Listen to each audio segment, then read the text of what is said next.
How to change the front indicator bulb on a Mini.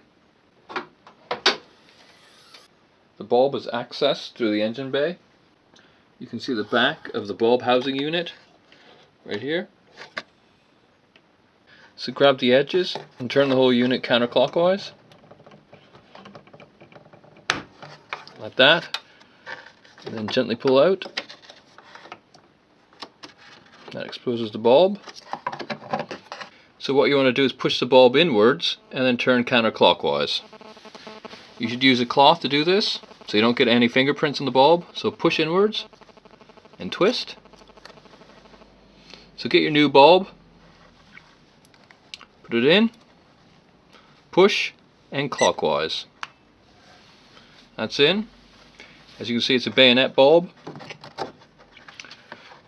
Put back into its holster, and you're done.